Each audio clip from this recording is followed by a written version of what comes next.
high in the Black Hills of South Dakota, four enormous faces stare out from a wall of granite. George Washington, Thomas Jefferson, Theodore Roosevelt, and Abraham Lincoln are each carved about 60 feet tall, turning a mountain into one of the most recognizable images in the United States. To many visitors, Mount Rushmore feels like a patriotic landmark, a monument to presidents, democracy, and national ambition. But the story behind it is more complicated than a postcard. It is a story about art, engineering, tourism, politics, and land taken from native people. Mount Rushmore is not just a sculpture. It is a place where competing versions of American history meet in stone. The memorial is carved into Mount Rushmore, known in Lakota as Thuenkasila Sakbipaha, often translated as Six Grandfathers Mountain. It sits near Keystone, South Dakota, in the Black Hills, a region of forested peaks and granite formations. The memorial park covers more than 1,200 acres and attracts over 2 million visitors each year. Its elevation reaches about 5,725 feet above sea level, and it lies not far from Black Elk Peak, the highest point in the Black Hills. This setting matters because the mountain was never an empty canvas. Long before it became a national memorial, the Black Hills were sacred and politically significant to the Lakota and other indigenous nations. The idea for a giant sculpture in the Black Hills did not begin with the four presidents. It came from Doane Robinson, South Dakota's state historian, who wanted to bring more visitors to the state. Robinson originally imagined a monument celebrating figures from the American West, including explorers Lewis and Clark, Sacagawea, Buffalo Bill Cody, and native leaders such as Red Cloud and Crazy Horse. His idea was partly cultural and partly economic. A dramatic monument could turn the Black Hills into a major tourist destination. In the early 20th century, states were competing for attention, roads were improving, and automobile tourism was growing. A mountain sculpture promised to put South Dakota on the national map. To turn the idea into reality, Robinson reached out to sculptor Gutzon Borglum. Borglum was ambitious, forceful, and experienced with monumental projects. He agreed that the Black Hills could support a massive sculpture, but he disagreed with Robinson's regional focus. Borglum believed the monument should be national in meaning, not simply a tribute to the West. He argued that presidents would attract broader support, broader funding, and a broader audience. That shift changed the project completely.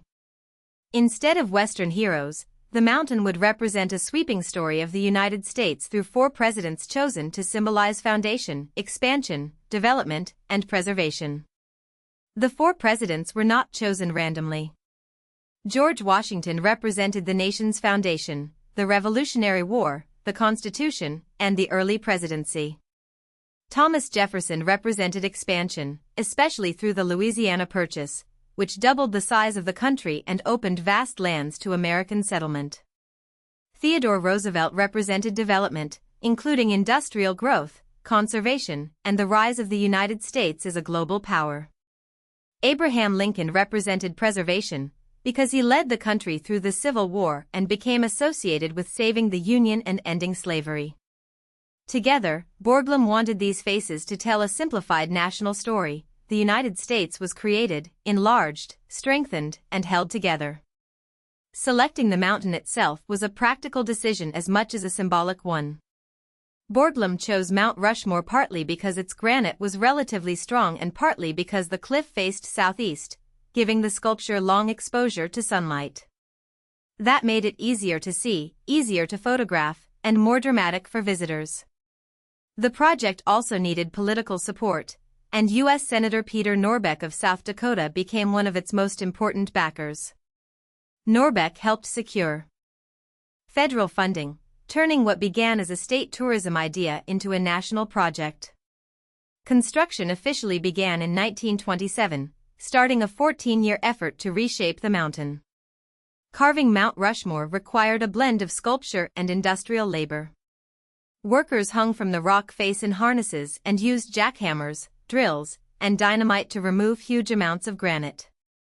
Much of the rough shaping was done by controlled blasting, followed by more precise drilling and finishing. The process demanded constant measurement. Borglum's team used models and pointing systems to scale small designs up to mountain size, translating inches on a model into feet on the cliff.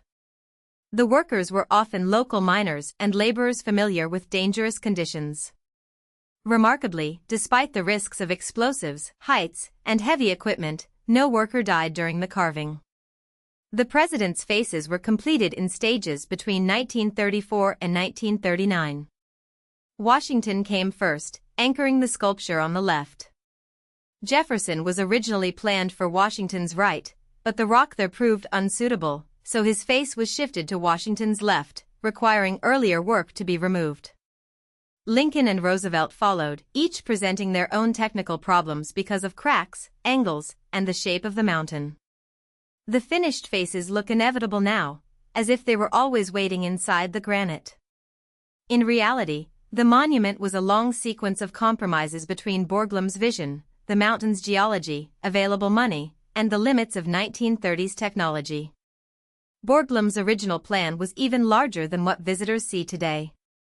He intended each president to be carved from head to waist, giving the figures torsos and more complete forms. But the project struggled with funding, and time was running out. In March 1941, Gutzon Borglum died, and his son, Lincoln Borglum, took over leadership of the work. By then, the country was approaching full involvement in World War II, and national priorities were changing. Construction ended on October 31, 1941. Only Washington includes any significant detail below the chin. The rest of the sculpture remains, in a sense, unfinished, a completed icon built from an incomplete plan. For supporters, Mount Rushmore became what Borglum called a shrine of democracy. The phrase suggests permanence, reverence, and national unity. Visitors walk through the memorial, look up at the faces, and encounter a carefully framed story of American leadership. The site's design encourages reflection on the presidency and the country's ideals. But monuments do not simply preserve history, they select from it. Mount Rushmore highlights certain themes while leaving others in the background. It celebrates presidents connected to founding documents, territorial expansion, conservation, and union. Yet the same national expansion connected to Jefferson and Roosevelt also involved displacement, broken treaties, and violence against native nations. The deepest controversy around Mount Rushmore comes from the land itself. The Black Hills were taken from the Sioux Nation in the 1870s, despite earlier treaty promises recognizing native rights to the area. After gold was discovered, pressure from settlers and the U.S. government intensified, and control of the region shifted through force and political pressure. For the Lakota, the Black Hills are not just valuable territory, they are sacred. That means Mount Rushmore is not merely a sculpture on disputed land. It is a federal monument carved into a sacred landscape, representing a government that many Native people associate with dispossession and broken agreements. In 1980, the U.S. Supreme Court ruled in United States v. Sioux Nation of Indians that the taking of the Black Hills required just compensation. The court awarded the Sioux Nation $102 million. But the Sioux refused the money, and that refusal is central to understanding the issue. Accepting payment could be seen as accepting the sale of land they never willingly sold. Instead, many continue to demand the return of the Black Hills. Over time, the value of the compensation fund has grown, but the dispute remains unresolved.